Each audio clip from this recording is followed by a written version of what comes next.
Em reação ao Supremo Tribunal Federal, comissão do Senado aprova PEC que proíbe posse e porte de drogas. Presidente da Petrobras admite que orientação de reter dividendos da estatal partiu do governo Lula. Ex-ministro Anderson Torres não terá que devolver salários recebidos durante período preso pelo 8 de janeiro. Caminhão-tanque carregado de combustível tomba, explode e grande incêndio atinge residências em Belo Horizonte. O Brasil News da Rede Brasil de Televisão está começando.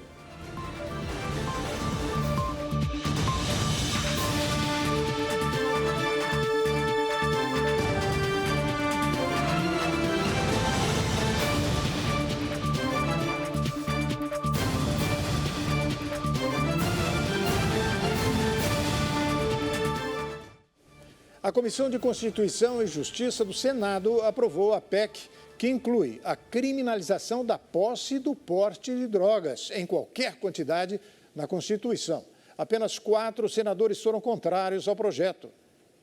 Na última quarta-feira, a CCJ do Senado aprovou a PEC que inclui a criminalização da posse e do porte de drogas, independente da quantidade na Constituição. Em votação simbólica, apenas 4 senadores se manifestaram contrários ao texto. Os petistas Humberto Costa, Fabiano Contarato, Jacques Wagner e o MDBista Marcelo Castro. O relator da PEC, o senador Efraim Filho, do União, expressou satisfação com o resultado, destacando o alinhamento do parlamento com a opinião pública. Maioria ampla, sólida, 23-4, 80% dos votos da CCJ, superou inclusive as expectativas, demonstrando que o parecer está em sintonia com aquilo que defende o parlamento e o parlamento em sintonia com aquilo que defende a sociedade. As pesquisas de opinião pública demonstram aprovação acima de 70% a esse sentimento, contrário à descriminalização das drogas. Essa deliberação ocorreu após movimentações do Supremo Tribunal Federal em relação ao tema. O senador ressaltou que o parecer busca reafirmar o que já está previsto na lei, diferenciando entre traficantes e usuários e estabelecendo penas alternativas para dependentes químicos. De usuário, ou isso não está discutido? O que está previsto no parecer já é trazer o que existe na lei hoje da diferenciação entre o traficante e o usuário. É muito importante deixar isso claro. Ao traficante, o rigor da lei, as penas mais duras, o crime equiparado a um crime hediondo.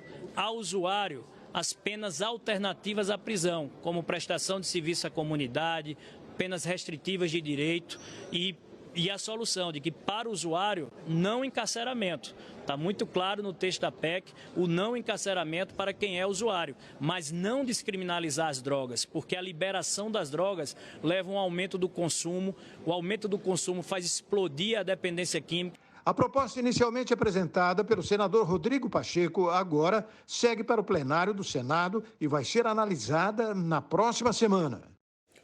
O presidente da Petrobras, Jean Paul Prats, diz que a ordem para reter dividendos veio do presidente Lula. Para ele, a orientação de Lula não é uma intervenção indevida. O presidente da Petrobras, Jean Paul Prats, fez uma publicação em sua rede social nesta última quarta-feira. Prats rebateu questionamentos à administração da estatal em função da retenção de dividendos extraordinários promovida pelo Conselho de Administração.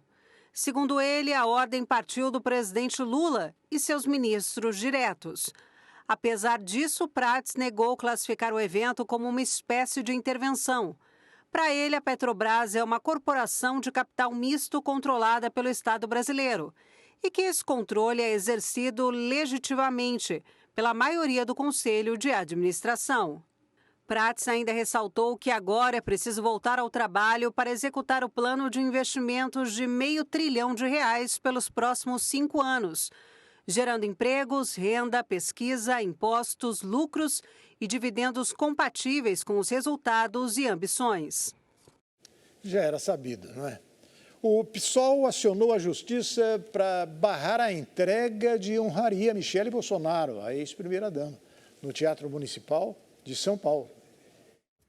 A deputada federal Érica Hilton, do PSOL de São Paulo, e a ativista Amanda Pascoal ingressaram com uma ação popular na Justiça de São Paulo para barrar a cerimônia de entrega do título de cidadã paulistana à ex-primeira-dama Michele Bolsonaro no Teatro Municipal, localizado no centro da capital.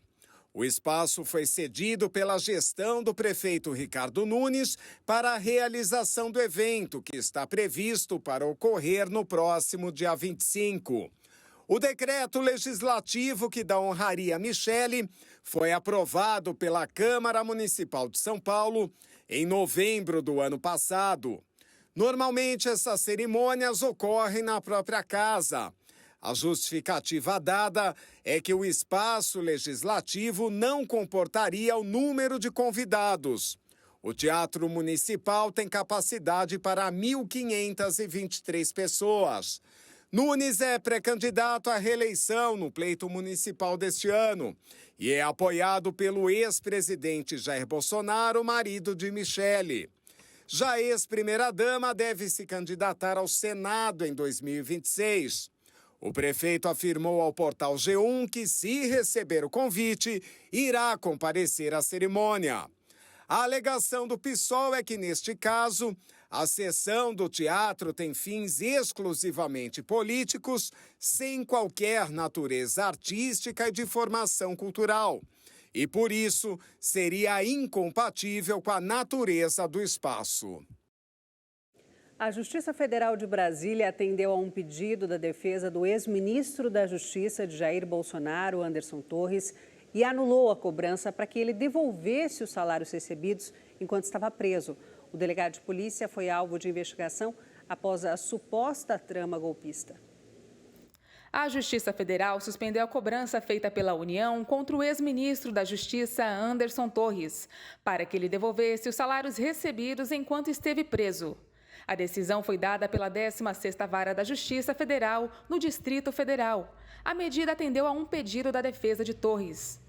Torres, delegado da Polícia Federal de Carreira, foi alvo de uma ação da União após a trama golpista. Segundo o entendimento do Estado, já sobre o governo Lula, Torres deveria devolver R$ 87 mil recebidos supostamente de forma indevida pelo autor, durante o período em que esteve cautelarmente preso, descreve a sentença. O governo tem como base a nota técnica do Ministério da Economia de 2020, que desobriga a União a pagar os salários de servidores presos preventivamente.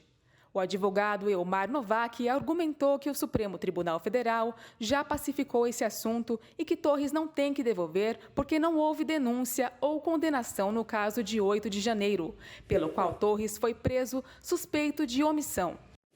O Senado Federal aprovou o Marco Legal dos Games. A medida visa regulamentar a atividade das empresas que desenvolvem jogos eletrônicos.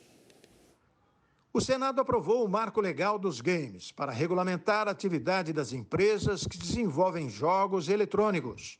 Segundo o projeto, os games poderão ser protegidos por meio de patentes, por exemplo. Agora o texto retorna para a Câmara dos Deputados, pois os senadores mudaram o conteúdo do projeto. A proposta permite que empresas captem recursos para o desenvolvimento de games por meio da Lei Rouanet e da Lei do Audiovisual, criadas para incentivar a cultura no país.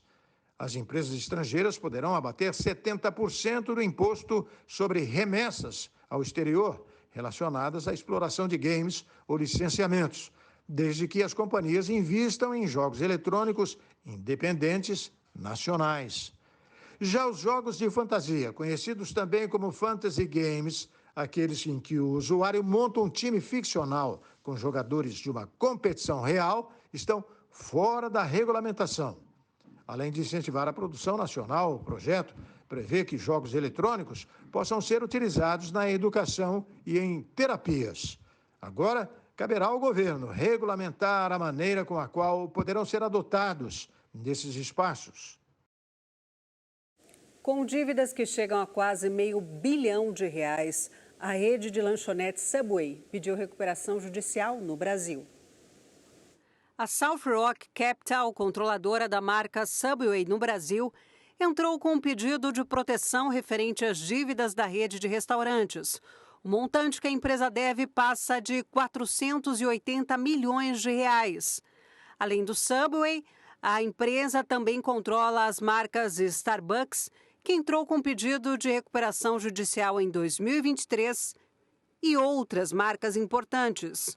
Segundo a empresa, uma notificação emitida pela proprietária norte-americana do Subway forçou a empresa a entrar com um pedido de proteção judicial. De acordo com o pedido, um pequeno grupo de credores entendeu por bem interromper as negociações e conversas. A empresa garantiu que, no momento, as operações de suas lojas não serão afetadas.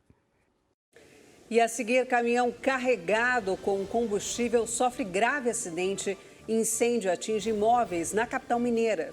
No Rio de Janeiro, o entregador arremessa a TV por cima do portão, após não encontrar ninguém na casa. O Brasil News vai para um rápido intervalo.